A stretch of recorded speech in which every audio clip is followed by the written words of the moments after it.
All right. Welcome to the walkout sequence. We're going to start by sliding the hips back, hinging over at the hips, walking out to push-up position, and then walking back to tap the toes, feet, or ankles. All right, we're doing inchworms. The legs stay as straight as you can. Just walking out to push-up position and walking back. The goal of this is to stretch the glutes, the hamstrings, and the calves dynamically while loading the shoulders. And we're going to do this 5 to 8 times. Up next, we got loaded beasts. So we're squatting back from that push-up position, just sitting back on our heels. And a key thing is to keep the knees off the ground, but hovering just above it. So we're loading the legs and we're stretching the lats and shoulders out a little bit. So try to get your ears to go in between and in front of your biceps. So we're sticking the head through that little window. After that, we're going to downward dog from the loaded beast position. So we're just going to keep our arms overhead. And we're going to squat down and then hip up. So we're extending the knees, straightening out the glutes, hamstrings, and pivoting on the toes inward towards each other. So the glutes and hamstrings are also responsible for some rotation. You want to rotate your toes in towards each other as you send yourself up. After that, we're going to roll forward through the spine. So we're doing some wave unloads.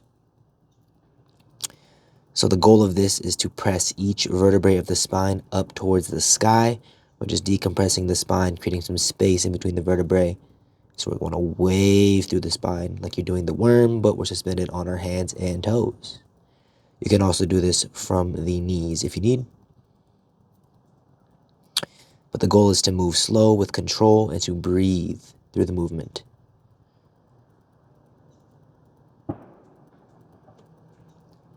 Here's a little demo from the knees. So this is just child's pose, waving and unloading into the up dog or cobra stretch position. So exact same motion, but you can pick to do it from loaded beast or from child's pose. Pick whichever allows you to move your spine through its fullest range of motion.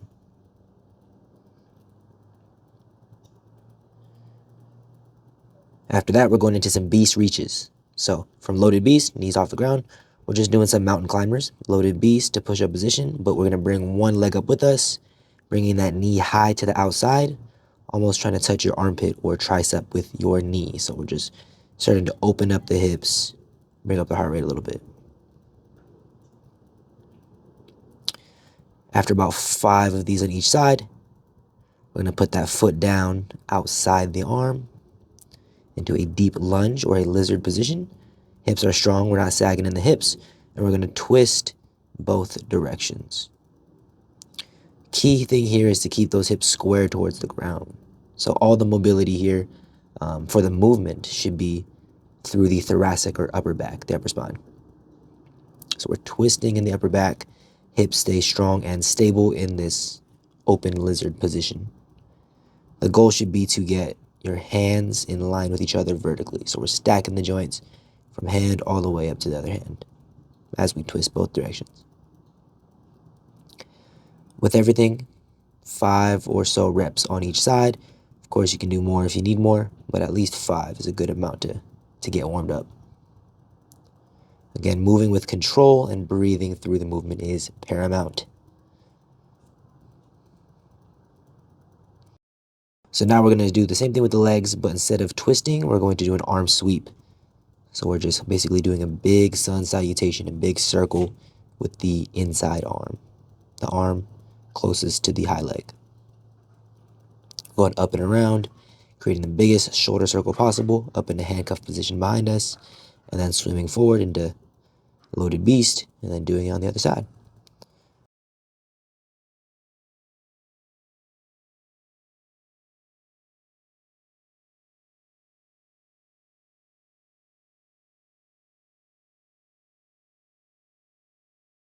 So again, strong lizard position, big shoulder circle.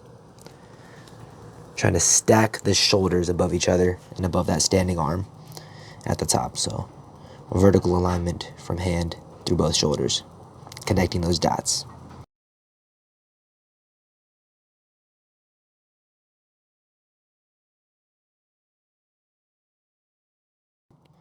Five to 8 reps per side. After that, shake it out. I'm going to take a seat and get into the 90-90 sequence.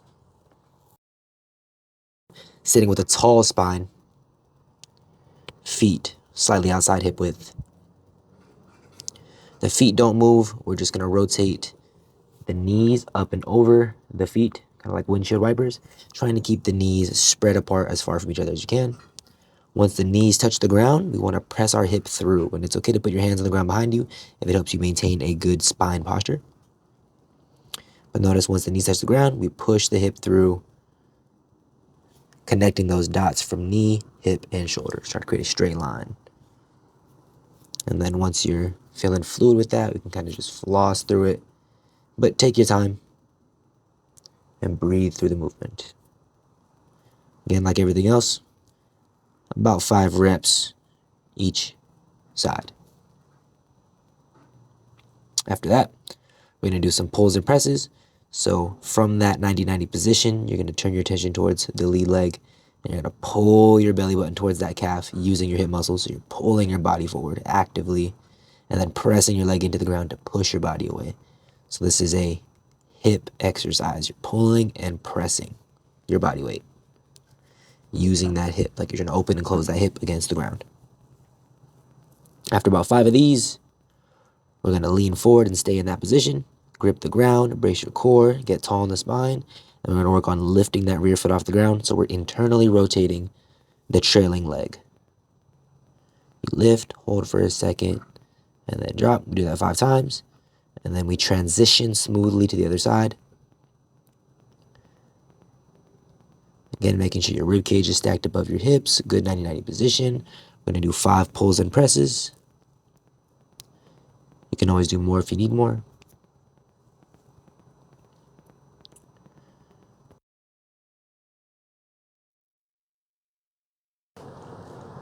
And then we got 5 internal rotations with the trailing leg. And if your hips cramp up from this movement, or if you notice you can't get as much range of motion out of this movement as I can, don't worry about it. You know, cramping is natural, and range of motion will increase over time as we build that neural connection that we're working on with this exercise. And then again, we're going to transition to the other side smoothly. We're going to put the hand down by the hip on the outside and tuck the other hand under it. Now, the closer your hands are to the hip, the better this movement will be. We're going to look over the far shoulder and then do another pull and press. So we're just coiling all the way up. We're getting more of a full stretch out of this, connecting those dots from knee through the hip, through the shoulder, and then folding over that front leg. So floss the hips, rotate all the way around, fold, press, floss, and do it again. And again, we're doing 5 or so reps on each side.